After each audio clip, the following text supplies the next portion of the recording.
I hope this last video on dividends maybe clears up a little bit of confusion.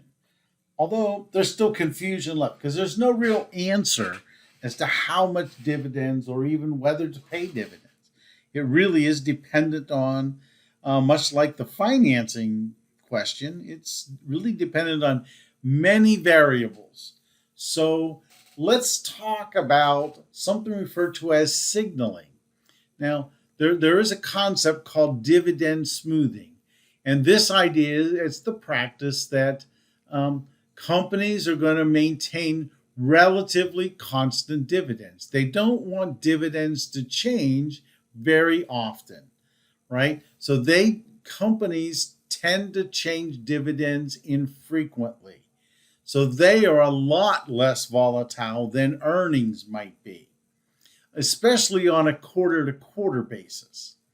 So research has found that management believes investors prefer stable dividends with some sustained growth.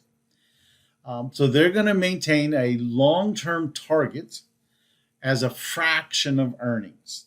So they're going to raise dividends only when they think a long-term sustainable increase is likely. And then they will rarely ever cut a dividend unless they cannot avoid reducing it. So something pretty bad typically has to happen for the company to actually reduce dividends. So dividend signaling, again, just says the idea dividends changes reflect management's views about future earnings.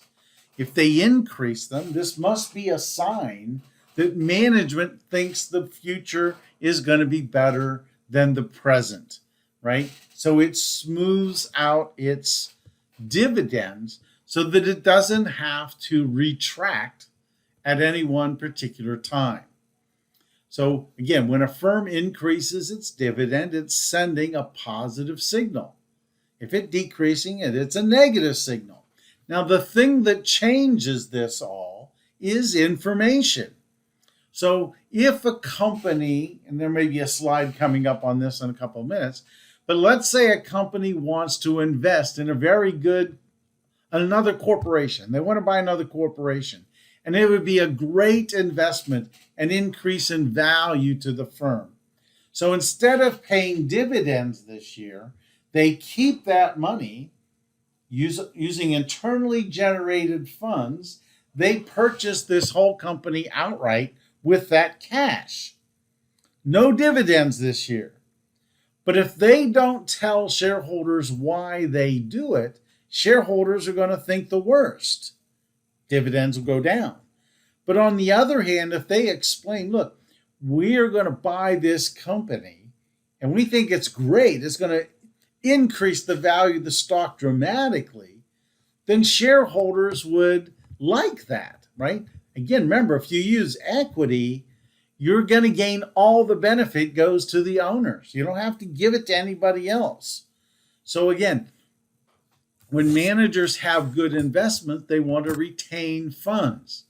So an increase in dividend may signal optimism regarding future cash flows. Again, if as I just mentioned, if you have a positive net present value investment, again, this dividend increase could lead to a positive stock price reaction.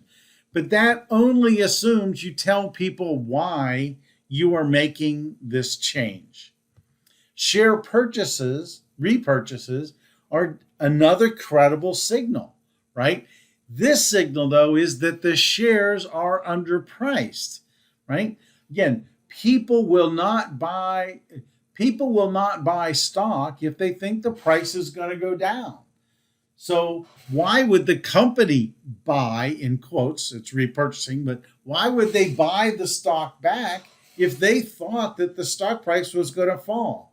They wouldn't, right? So again, if they think it's underpriced, which means they also think it's going to go up, they might want to repurchase. And again, this is then a good signal for shareholders, right? So the information contained in management's action, the implied information, right, is going to drive whether or not the stock price goes up or down when they change dividend policy. Now, the last theory to kind of talk about is something called the Burdenhand theory. The Burdenhand theory states that paying more dividends increases the value of the stock.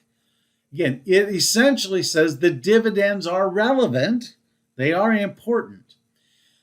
Since the receipt of dividends is more certain than the receipt of capital gains, right? I mean, you know what the dividend is. You really don't know what capital gains are going to be immediately or in the future. If you increase the payout of dividends, you're reducing the riskiness of the returns to shareholders. And of course, we've talked many times about the impact of risk return, right? So if you think risk is going down, the value is going to go up, right? Risk goes down, required returns go down. And of course, if you're buying the stock, that's going to increase the stock price. So the Burdenhand theory says firms should attempt to pay a maximum dividend in order to create maximum stock value. So again, we have basic ideas, right? Taxes are important. The investment decision is important. The risk and return of the returns that you think you're going to receive are important.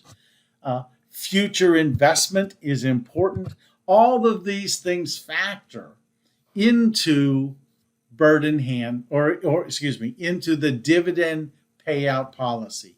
So again, we have no real answer, right? So the last topic to talk about is something about stock dividends. So when a company pays a stock dividend, again, it's not paying any cash. So as a result, the total market value of the company's equity, it's unchanged. The only thing that changes is the number of shares outstanding. So if you think about this, think about a pie, right? If you owned half of the pie, would you care whether that half was one piece or whether that half was three pieces? Since you own the half, it really doesn't matter. You own the same volume. And that's really the basis of stock splits and stock dividends, is that we're really just reorganizing the pie, changing it into different pieces, if you will. So if we have a 50% stock dividend or a 3-to-2 stock split rather than a cash dividend, if you own 100 shares before the dividend, it's worth $4,200, right? 42 times the 100 shares, $4,200. After the dividend, you own 150 shares. Because the pie is still worth $4,200, the stock price is going to fall to $28. Typo here. But the portfolio value is the same. You have 150 shares at $28 a share. That is still $4,200. So when a company splits its stock, nothing happens to the value of the firm. Nothing happens to the wealth of the owners of the firm. So they're not taxed, right? So from the firm and shareholders' perspective, there's no real consequence to a stock dividend. Again, everything changes proportionally, so there's no real change in value. So the question is, why do companies do this then? Right? Because first of all, in reality, having a company that splits its stock is not a bad thing, right? Having a company split its stock. Now, when stocks change, they always change by the same amount. So if you had 100 shares and it goes up 10 cents, right? That means you got $10. If you have 150 shares and it goes up 10 cents, now you got $150. So your return increases if you have more shares, obviously. But that's what actually happens in the real world, right? Why do companies want to split stocks if nothing happens of value? And the basic idea here is to keep the stock price from getting too high, right?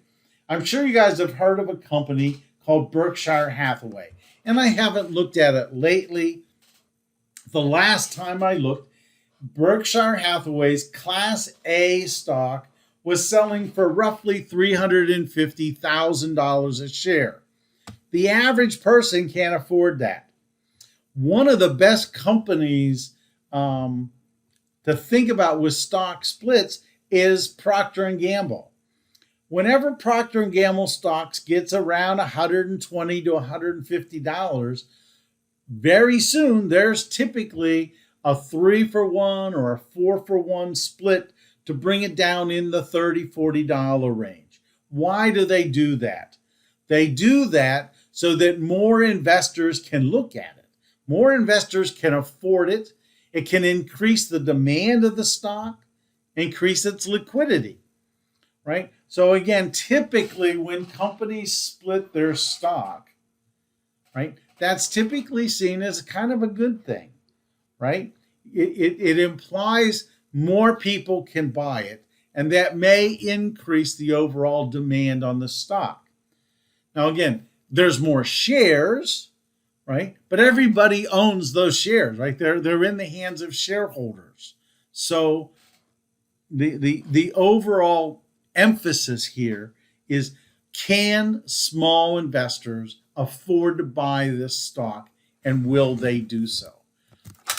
One other reason why people may issue stocks, right, is for something called a spinoff, right? So when a company sells a subsidiary, by selling shares in the subsidiary alone, right? This is a non-cash special dividend that might be given to shareholders, right, to spin off the assets as a special company. What this does is two things. Number one is it avoids any transaction costs with selling it to the public. The second thing is this special dividend, since it's a dividend that's a stock dividend, it's not taxed as a cash distribution.